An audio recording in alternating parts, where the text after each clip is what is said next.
As long as I can remember, I've always enjoyed traveling, especially to exotic locations.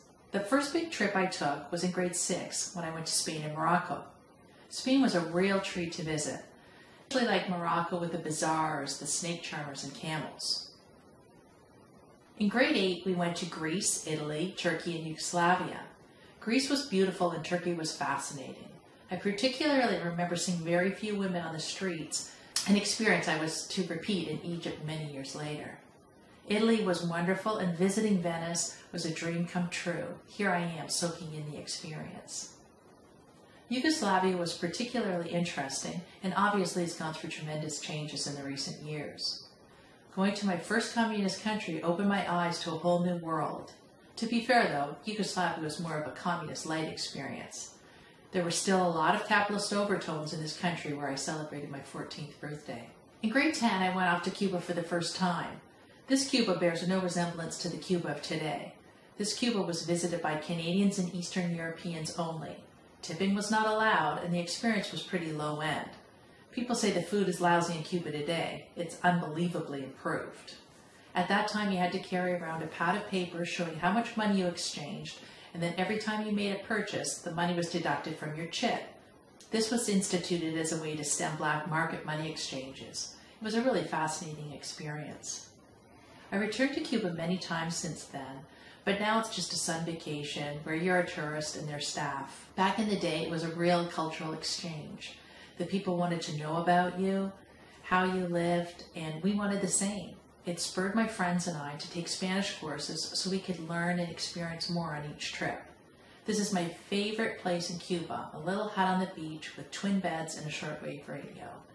Varadero may be more luxurious now, but I'll take my little hut any day. The next big trip was to the Soviet Union in grade 12, where Yugoslavia was communist light. This, not so much. We visited Moscow, Leningrad, and Yalta.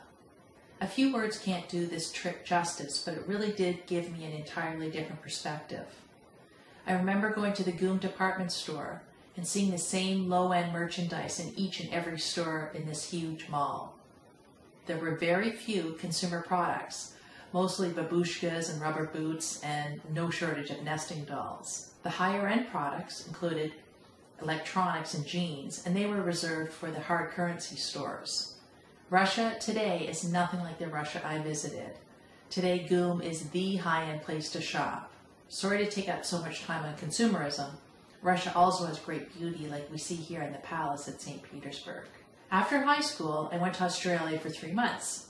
We flew to Sydney and then took the train to Canberra, Adelaide, Melbourne, Perth, Brisbane, and Cairns. We had a blast meeting a bunch of really down-to-earth people who enjoyed the occasional beer and a good laugh. The warm climate and gorgeous beaches don't hurt either.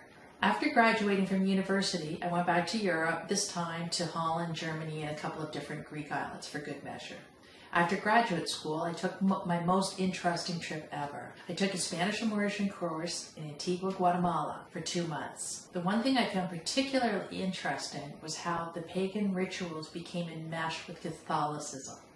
Here's a picture of San Simon's statue, who was celebrated by spitting alcohol on him and having lit cigarettes serve as candles, in addition to the more traditional offerings of candles and food. The variety of offerings were really unique. After traveling through Guatemala, we visited much of Central America overland on Bluebird buses, which were out-of-commission American school buses for children. This was in the days of the Iran-Contra affair, and Nicaragua was particularly interesting and cheap, like 75 cents a night for our hotel room. We also had a great time working as extras in a movie in Nicaragua starring Ed Harris and Marlee Matlin. Honduras was scary as hell, with people getting shot in the room next to ours. Costa Rica was beautiful, and Panama was dangerous. We got mugged. Next, we flew around South America, hitting hot spots like Ecuador, Lima, Peru, which was highlighted for the bombings and getting shot at, Machu Picchu, with very few tourists at that time due to the danger posed by the Shining Path, Chile and Argentina, awesome food, Brazil, and then a pop over to Jamaica on the way home.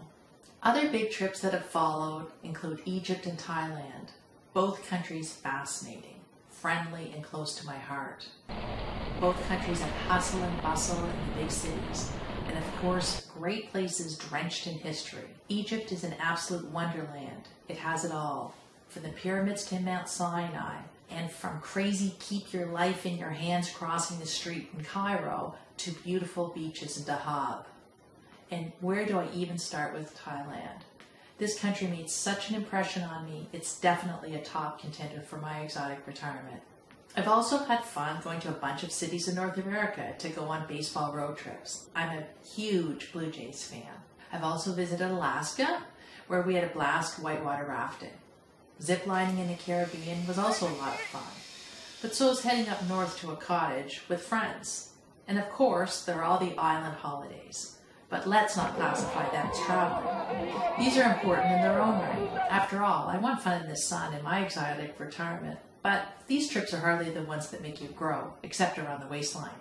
But still, we all need a break now and then, and I can never wait for my next one. Now you know a little about what spins my dials and what I want to taste of in the next chapter of my life.